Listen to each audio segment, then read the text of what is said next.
so mad at the internet. And welcome back to another edition of the comment section. I'm Adam, this is Elliot, and we're here to answer your questions on body armor and whatever else Second Amendment related as always. But before I get to your comments and questions from this past week, I think it's kind of important to mention something that happened, I think, last Friday, Elliot. I guess that would be on the 17th of July, that New Jersey, they shot down the assault weapons ban, finally, after all these years.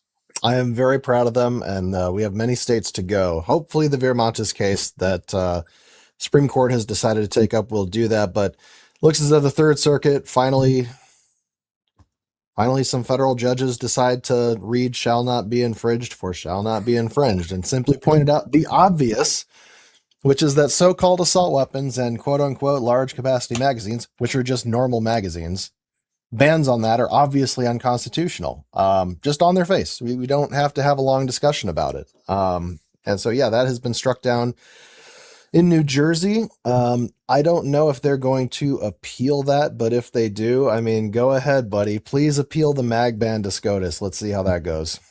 I can't imagine that they wouldn't in this day and age that we live in. I was actually shocked. I couldn't believe it was 1990 that it was went into act, I guess, was enforced, and it was 15-round mags, no greater than 15 rounds. And then in 2018, so just a mere 8 years ago, they made it even worse, so you could only have 10-round mags max. I mean, that's crazy to me that that's that recent in history. I don't know. Maybe my head's been in the sand.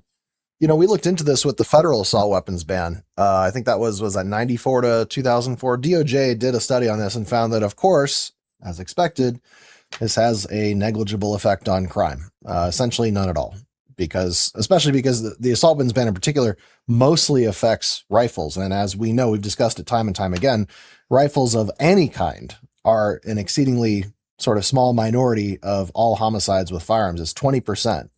And then you look at quote unquote, assault firearms, and it starts getting smaller and smaller and smaller of a category, right? You have to dwindle that down because of the feature set they talk about. You talk about how many crimes assault weapons are involved in. It's like this many. So of course it had no effect on crime, especially because people willing to obey an absurd law about cosmetic features on guns are probably not so dissuaded by these sorts of things versus committing murder, right? Like just that's not going to make any difference. They're going to do that anyway. That's absurd. Exactly. And that's one of the things that's infuriating to me. So on one hand, okay, you're getting rid of the assault weapon ban, the magazine capacity issue.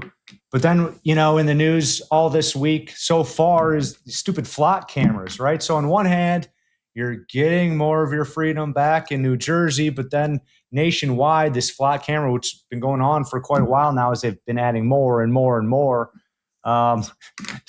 Now your privacy is gone everywhere you look. I mean, maybe we shouldn't even talk about this because it's very controversial, but just crazy what's happening.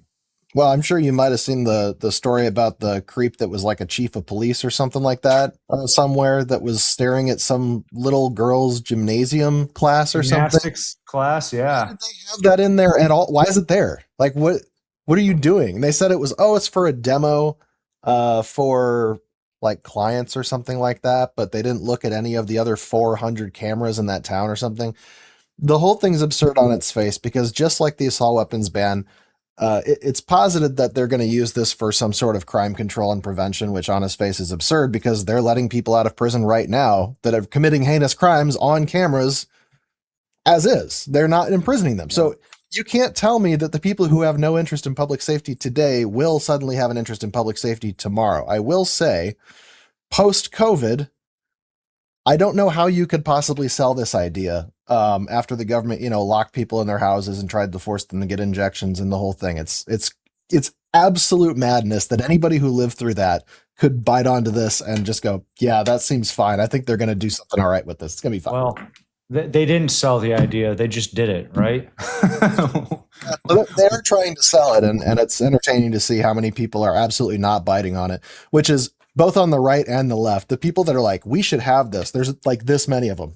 It's such a small crowd that's willing to even speak up about believing in the system because everybody looks at this and goes, dude, nobody believes that you're going to use this to solve crime or something. It's ridiculous. We know you don't care about that.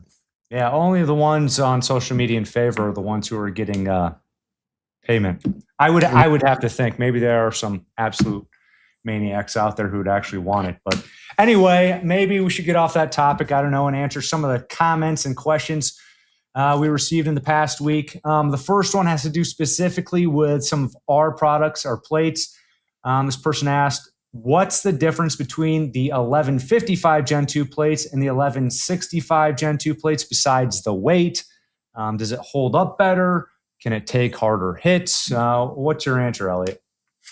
Okay. I think at the top of the scale in terms of your threat level with M2AP rounds, you're probably not going to see a huge difference there. It's going to be 1 to 2, if you're lucky, maybe 3 rounds, but I don't think there's going to be a big split on performance there.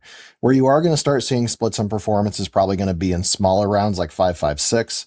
The 1165, yes, it is a little bit lighter. It has a different material, but it also has a crack arrestor on the ceramic, and that's where your multi-hit performance is really going to come in. The 1155 will do multi-hit, okay, it will, but it won't do it as well as the 65 does because those cracks are going to travel in unpredictable directions. The 1165 does such a good job at crack mitigation. You can watch, I think it was it Mr. Guns and Gear and Military Arms, both did pretty extensive multi-hit experiments on this, and they weren't even like really spacing the shots out. They were just kind of throwing them wherever they wanted to throw them. So, in a way that Buffman does it, you can kind of look at the square, that he's doing and the rectangle on the plate. But some of these other reviewers are just kind of blasting it at will, and you can see how great the performance is with that crack arrestor on it. You will see a performance boost with the 1165 in terms of the crack arrestor, and you will see a reduction in weight. The 1155 will perform as you need it to, but if you really want to extend that performance and you want to get that weight reduction, and to be honest, right now, the price increase is like this big, just get the 1165s. Yeah, 100%. I think something to add to that is you can always get on our website. We have the ballistic reports right there for the M2AP, and that there's not only single shot, but also multi-hit placement on there as well, done at NIJ Labs. And so you can see that whenever you want. You just got to scroll down the page a little bit and find where the ballistic reports are. And you'll see that the BFD performance is pretty much equal or close to equal between those two plates, just a few millimeters off either way. Both in the, one is in, I think the 1155 is in the high 20s to low 30s, and then the 1165 is in the low 30s for backface deformation, and the max is 44 millimeters. So they're quite a ways from that in terms of NIJ performance. So you don't have to worry really about that. So when you say, does it hold up better? Can it take better hits or harder hits? Negligible, right? So it's just thinness, weight, and even I think it's important to mention with the thinness of the 1165, it's easier to move, right? Mm-hmm. Yeah. The thinner the plate you have, you're going to have that weight displacement off your body. Anybody that's ever been through Marine Corps boot camp, and I'm sure other military branches do this, but for my experience going through boot camp, early on, we did a lot of running with these big water bottles on a belt. And that weight just hanging off your back was absolute murder for running. And that's because men have our center of gravity in our chest and women have it in their hips. And we mount that weight on our hips and it just kills us, which is why it doesn't feel nearly as bad to put it on your chest. That said, the more you displace that from your center of gravity, so if you put on a big thick vest, you got 5 pouches stacked deep, and despite the obvious problems with moving through tight spaces like buildings and vehicles, you're just rocking that anyway. When you run, the inertia of that equipment's going to go this way, and then you start pulling back that way, it's still going this way, and then you have to push it back that way, and you're doing this over and over and over, and it gasses you pretty quick. No matter what level of fitness you have, every bit of armor you put on is going to bring that fitness, cardiovascular level, muscular endurance level down. So a thinner plate, all that stuff that you put in front, your magazines, your cuff pouch, your taser, grenades, whatever you got, all of that stuff is weight that's being displaced away from your body. So the thinner the plate is, the more you can bring that in and have it fight against you a lot less when you have to move. Yeah, exactly. And, the more you have on you, the more it shifts. It's harder to slow down when you're going the other way and all that stuff. So yeah, it definitely restricts your movement, which kind of takes me into the next question we got. Someone asked in our customer service inbox this week, how much does a full plate carrier setup actually weigh? And I think there's kind of two answers to this. One is the kit setup with just your plates and carrier. And then there's the answer that goes to maybe all the add-ons like you just mentioned a little bit ago, like magazines and med kits and whatnot. Yeah, I know on Reddit it's super popular to run like ultra slim down rigs that barely even have ammunition on them. But if we're being real, a standard loadout would be 7 magazines, 1 on the rifle, 6 on your body. A lot of former military people like myself, I like to go even further as much as I can, especially when I can cut weight down on plates. Like I run 1165s, right? So if I look at the comparative spec with like an 8-pound plate, I'm basically cutting 2 pounds per plate. That's basically 2 magazines that I can put on my body with the same weight now. So the second I look at 65s, let's just round it to 6 pounds or 6.1. Call it 6 pounds, right? For a medium sappy. 2 plates, 12 pounds. That carrier is going to weigh something too. Depending on your carrier, I don't know what it's made out of. Call it a JPC. I don't know what that weighs, maybe half a pound or something. 2-ish pounds, yeah. They're 2 pounds. And each magazine weighs 1 pound. You can see how that weight stacks up pretty quick. I would say a bare minimum you're going to be looking at with, throwing a med kit on there, a few magazines, your plates, carrier pouches. I mean, probably 20 pounds minimum, unless you want to get something like an SRT that really cuts weight down.